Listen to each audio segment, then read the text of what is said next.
প্রভু যীশু খ্রিস্টের নামে অনেক অনেক শুভেচ্ছা।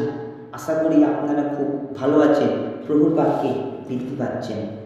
আজকের বাক্যের প্রচারের টাইটেল শয়তানের উৎপত্তি। শয়তান একটি সৃষ্ট সত্তা, কিন্তু এর অর্থ কি এই যে ঈশ্বর একটি মন্দ সত্তা সৃষ্টি করেছেন? না, এটা অসম্ভব। এটা কখনোই হতে পারে না। ঈশ্বর কখনো মন্দ কিছু সৃষ্টি করতে পারে না। তিনি যা কিছু সৃষ্টি করেন তা নিখুঁত। এমনকি আদম এবং হওয়াকে যখন সৃষ্টি করেছিলেন তখনও তারা নিখুঁত ছিল। একইভাবে শয়তানকে যখন সৃষ্টি করা হয়েছিল তখনও সে নিখুঁত ছিল। সে তখন ভোরের তারা বা লুসিফার নামে পরিচিত ছিল। এই নামের এখন একটি খারাপ অর্থ রয়েছে। যখন ঈশ্বর লুসিফারকে সৃষ্টি করেছিল, যে নাম দিয়েছিল সেই নাম তখন খারাপ ছিল না। সেই নামের অর্থ তখন খারাপ ছিল না। কখন সেই নামের অর্থ খারাপ হলো? যখন সে পাপ করল, যখন সে অহংকার করল, যখন তার হৃদয়ে মন্দতা প্রবেশ করল, ছল কপটতা দুষ্টতা প্রবেশ করল, তখন সেই নাম খারাপ হয়ে গেল। প্রিয় বিশ্বাসী ভাই ও বোনেরা, আপনার একটা নাম আছে, যে নামে সুনাম আছে। আপনিও যখন পাপ করবেন, অন্যায় করবেন, আপনার মধ্যে যখন দুষ্টতা আসবে, ছল কপটতা আসবে, আপনার যে নাম অফিস কাছারিতে পাড়ায় যেখানে হোক, আপনার যে নাম আছে সেই নাম বদনাম হয়ে যাবে। সেই নামের অর্থ আপনার খারাপ হয়ে যাবে। সেই লুসিফারের ক্ষেত্রেও তাই হয়েছিল। যখন সে ঈশ্বর সৃষ্টি করেছিল তখন তার মধ্যে অন্যায় পাওয়া যায়নি, কিন্তু যখন তার মধ্যে অন্যায় পাওয়া গেল তখন সেই নাম খারাপ হয়ে গেল। হালেলুয়া! প্রভুর গৌরব হোক, প্রভুর স্তুতি হোক।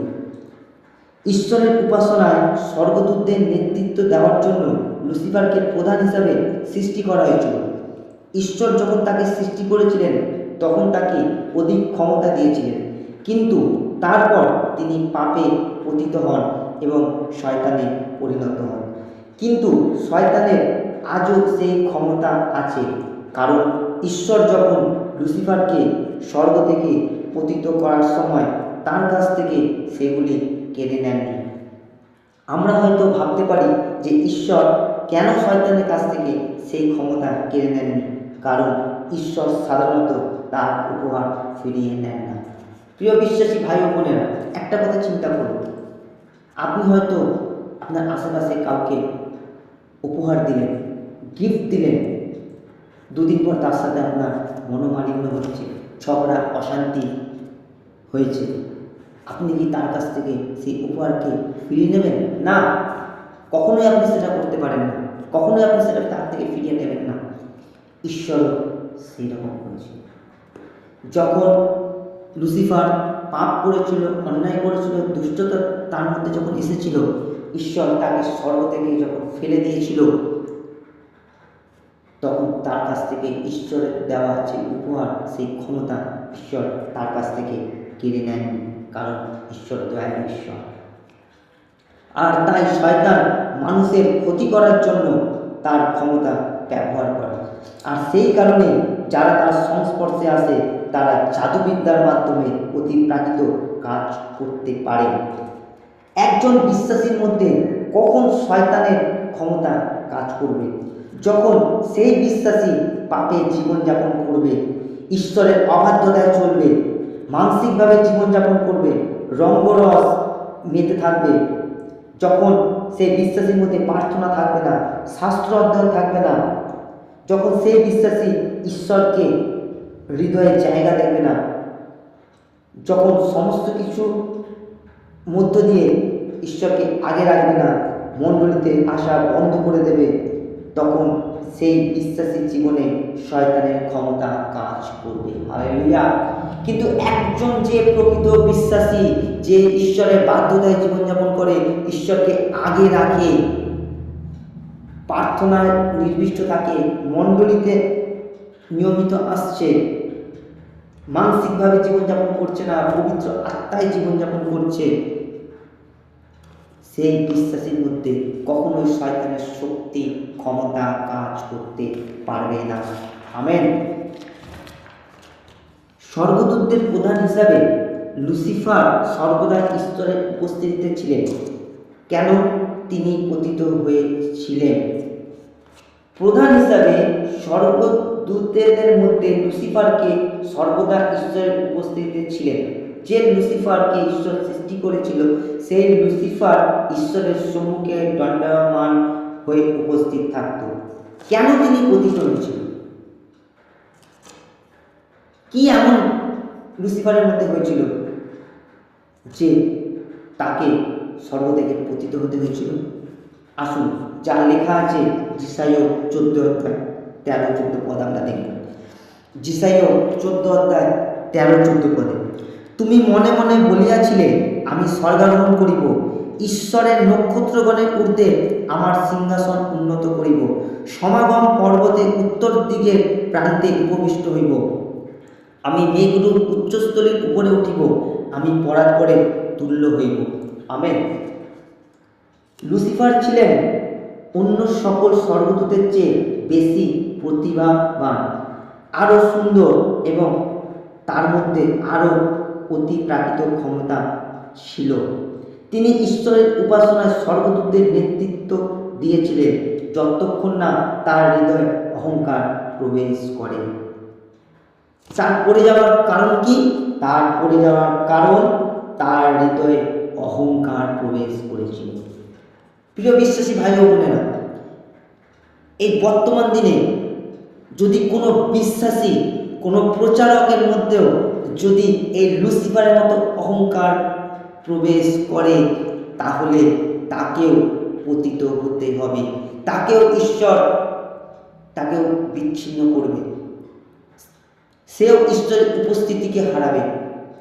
অহংকার পাপ।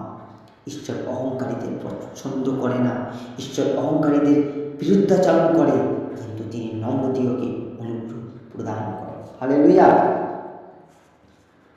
তারপর তিনি ভাবতে শুরু করেন, আমার উপরে কেবল একজনই আছে, আর তিনি হলেন স্বয়ং ঈশ্বর, আমিও তার উপরে রাজত্ব করব। এটা আসলে একটা বোকামিপূর্ণ চিন্তা ছিল যা তার হৃদয়ে এসেছিল। সে কিভাবে তার সৃষ্টিকর্তার উপরে উঠতে পারে? কিন্তু শয়তান এমনই, তার অনেক কাজ এবং চিন্তা ভাবনার ক্ষেত্রে সে বেশি বোকা। যদিও সে এত চালাক, পৃথিবীর অনেক চালাক মানুষও আধ্যাত্মিকভাবে বলতে গেলে অনেক বোকামিপূর্ণ কাজ করে। আমরা শয়তানের সম্পর্কে যত বেশি অধ্যয়ন করব, ততই আমরা দেখতে পাব যে সে তার অনেক কাজের ক্ষেত্রে কতটা বোকা। ঈশ্বর যেখানে তাকে রেখেছিলেন সেখানে শয়তান খুশি ছিল না। সে এমন জায়গায় আরোহণ করতে চেয়েছিল যেখানে সবাই তার উপাসনা করবে, কিন্তু সে তার মুখে বলেনি, তার হৃদয়ে কেবল এই ধরনের চিন্তাভাবনা আসতে শুরু করেছিল। কিন্তু ঈশ্বর আমাদের হৃদয়ের দিকে তাকান, এবং তিনি লুসিফারের হৃদয়ের দিকে তাকিয়েছিলেন। প্রলোভন এবং পাপের মধ্যে পার্থক্য আছে। প্রলোভন প্রথমে মনের একটি চিন্তা হিসেবে আসে। আমরা যখন সেই চিন্তার সাথে একমত হই, তখনই আমরা পাপ করি। অন্যদিকে যদি আমরা তাৎক্ষণিকভাবে চিন্তাটিকে প্রত্যাখ্যান করি, তাহলে আমরা পাপ করি না। উদাহরণস্বরূপ, আপনার কি কখনো এমন খারাপ চিন্তা এসেছে যে অন্যদের চোখে অন্য কাউকে ছোট করার জন্য কিছু করা উচিত, যাতে আপনি নিজেকে আরও ভালো মানুষ হিসাবে উপস্থাপন করতে পারেন? আপনি কি জানেন প্রথমে কে এই ধরনের চিন্তা ভাবনা করেছিল? হ্যাঁ, সে ছিল লুসিফার। সে কাকে টেনে নামাতে চেয়েছিল? স্বর্গদূতদের নয়, কারণ তারা ইতিমধ্যেই তার নিচে ছিল। সে ঈশ্বরকে টেনে নামাতে চেয়েছিল নিজের উপরে ওঠার জন্য। মানুষকে টেনে নামানো শয়তানের আত্মার কাজ। একটা মানুষ যদি উচ্চ পদস্থের মধ্যে আছে, ছলে বলে কৌশলে কোনো মানুষ যদি সেই মানুষকে টেনে নিচে নামাতে চায়, এটা কখনোই ঈশ্বরের আত্মার কাজ নয়, সেটা শয়তানের আত্মার কাজ। হ্যাঁ প্রিয় বিশ্বাসী ভাই বোনেরা, আপনাদের মধ্যেও যদি এরকম কারণ হয়ে থাকে, মনে রাখবেন সেটা ঈশ্বরের আত্মার কাজ নয়, সেটা শয়তানের আত্মার কাজ। আমি কেন বলছি যে আপনাদের শত্রুকে চিনতে হবে? কারণ হচ্ছে, যখন এই ধরনের চিন্তা যদি আপনার মনে আসে, তখন আপনার বুঝতে হবে যে আপনার শত্রু আপনার ভেতরে প্রবেশ করার চেষ্টা করছে, গর্জনকারী সিংহের মতো গ্রাস করার জন্য অপেক্ষা করছে, যা আপনাকে ধ্বংস করবে। স্বর্গদূতদের শয়তান হতে খুব বেশি বছর লাগেনি, মাত্র 1 মুহূর্ত। তিনি ধীরে ধীরে ধাপে ধাপে পড়ে যাননি, তিনি বিদ্যুৎ চমকের মতো নেমে এসেছিলেন, যেমন প্রভু যীশু খ্রিস্ট বলেছেন লুক 10 অধ্যায় 18 পদে। লুক 10 অধ্যায় 18 পদে এইভাবে লেখা আছে, তিনি তাহাদিগকে কহিলেন, আমি শয়তানকে বিদ্যুতের ন্যায় স্বর্গ হইতে পতিত দেখিতেছিলাম। আমেন। ঈশ্বরের মতো হওয়ার চিন্তা ভাবনা করার সাথে সাথে তিনি শয়তানে পরিণত হয়ে গেলেন। একজন স্বর্গদূতের শয়তান হতে কত সময় লাগে? 1 সেকেন্ডও নয়, মাত্র 1 মুহূর্ত। একজন সত্যিকারের ভালো মানুষ শয়তানের মতো হতে কত সময় লাগে? 1 ঘন্টাও না, 2 ঘন্টাও না, 1 সেকেন্ডও না, মাত্র 1 মুহূর্ত। মনে রাখবেন প্রিয় খ্রিস্ট ভাই ও বোনেরা, 1 মুহূর্ত একটা মানুষকে শয়তানে পরিণত হতে লাগে। 1 মুহূর্তের মধ্যে যে ভালো মানুষটা সে শয়তানে পরিণত হয়ে যাবে।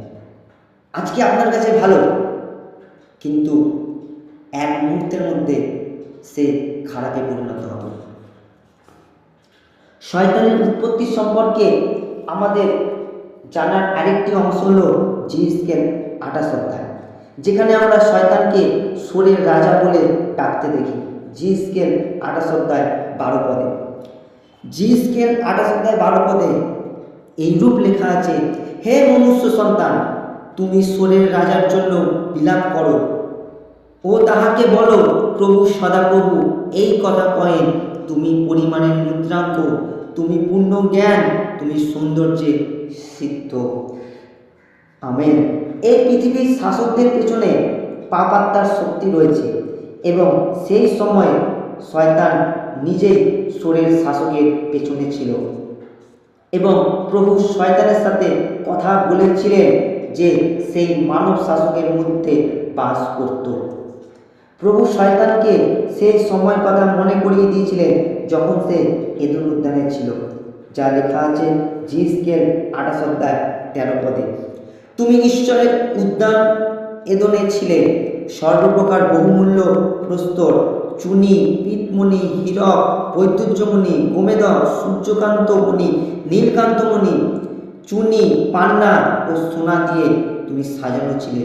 তোমার সৃষ্টির দিনে এগুলিকে প্রস্তুত করা হয়েছিল।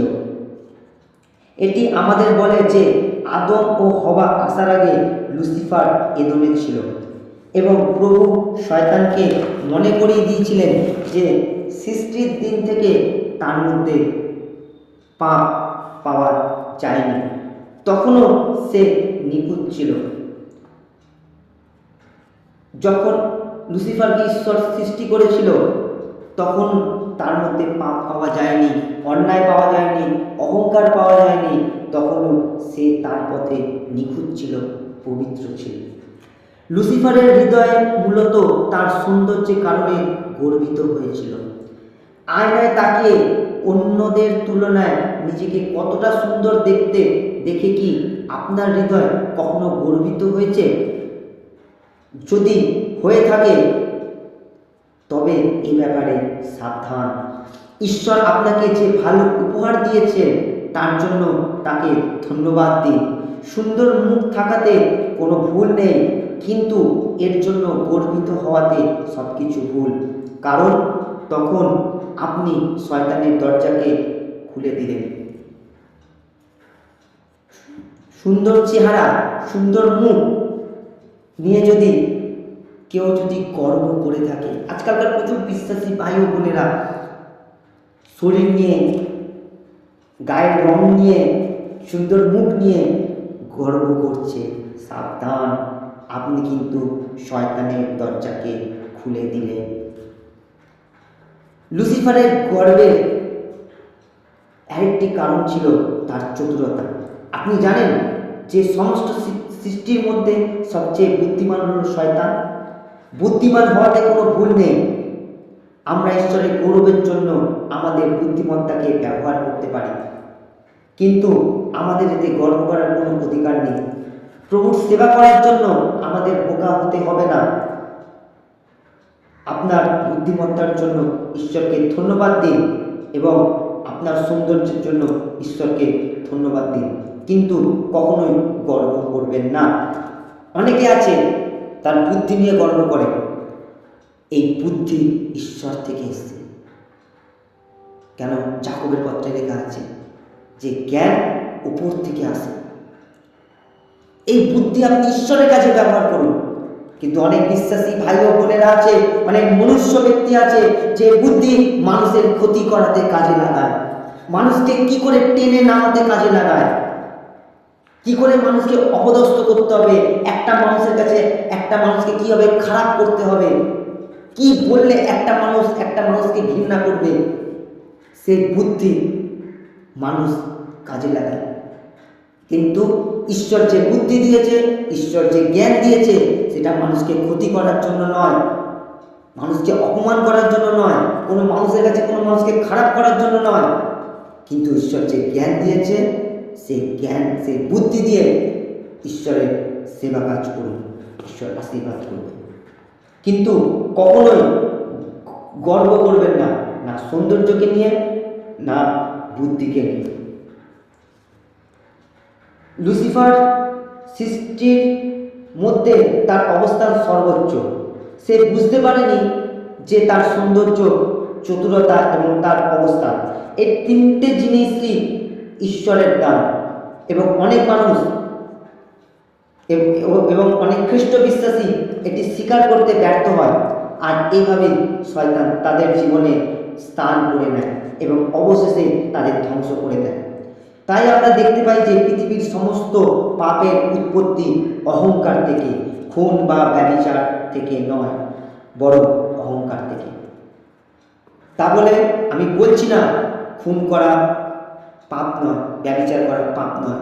খুন করাও পাপ, ব্যভিচার করাও পাপ, কিন্তু পৃথিবীর মধ্যে উৎপত্তিটা হয়েছে যে পাপের, সেটা হচ্ছে অহংকার থেকে।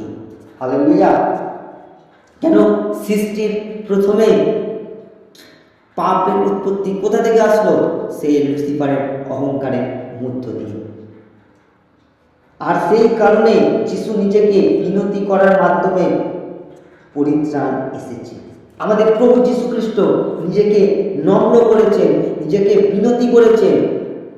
আজকে প্রভু যীশু খ্রিস্ট নিজেকে নম্র করেছেন, বিনতি করেছেন বলে আমাদের মাধ্যমে আমাদের মধ্যে পরিত্রাণ নেমে এসেছে।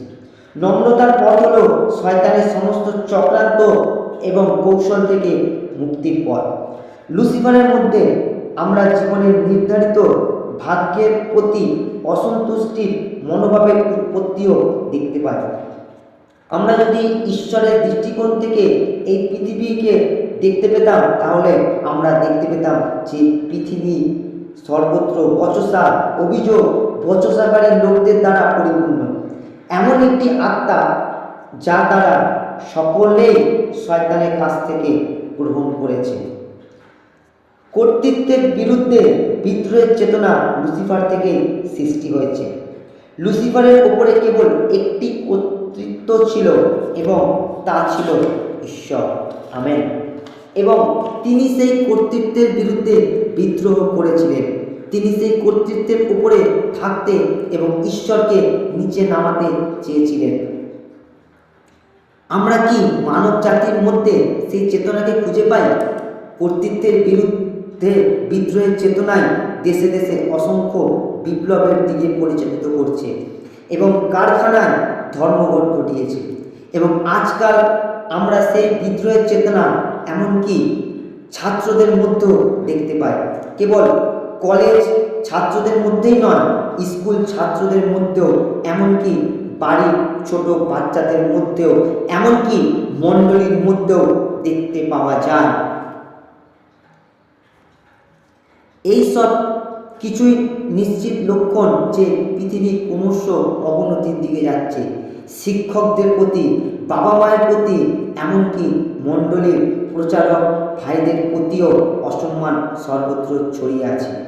কখনো ভুলে যাবেন না যে এই আত্মা সেরা স্বর্গদূতের শয়তানে পরিণত করেছিল।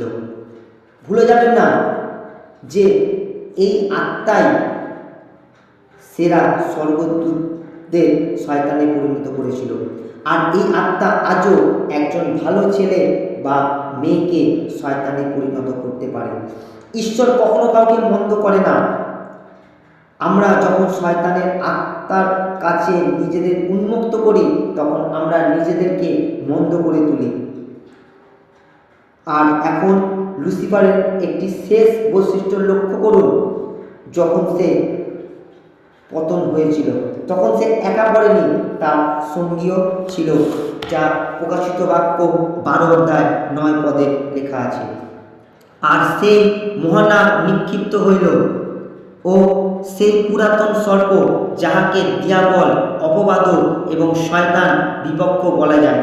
সে সমস্ত নরকের ভ্রান্তি জন্মায়। সে পৃথিবীতে নিক্ষিপ্ত হইল এবং তাহার দূতগণ তাহার সহিত নিক্ষিপ্ত হইল। আমেন।